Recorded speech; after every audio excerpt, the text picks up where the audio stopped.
Paxton did announce his lawsuit in the far east Texas city of Marshall today.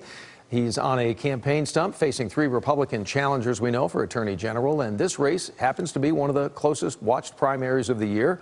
Political reporter Jack Fink traveled to East Texas today to talk to him about the campaign. The campaigns for the 3 Republican challengers to Texas Attorney General Ken Paxton say he hasn't attended any candidate forums, and Paxton's campaign hasn't responded to our request seeking an interview. We caught up with Paxton in Marshall, Texas today, where he announced the state's lawsuit against Facebook's parent company, Meta.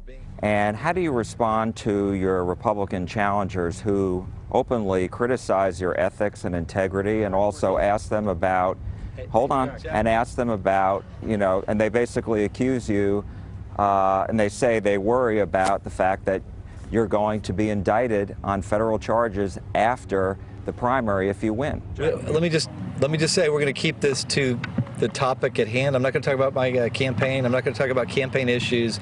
Literally, this is part of my job. This is an important issue for the state of Texas. Paxton is reportedly being investigated by the FBI after his former top lieutenants in the Texas AG's office made allegations of bribery against him in 2019. Paxton has denied any wrongdoing, and his office also cleared him last summer. He also pleaded not guilty to state securities fraud charges, first filed in 2015, and he's awaiting trial. Paxton has led all primary polls and is close to 50% in the most recent survey, and he's backed by former President Donald Trump.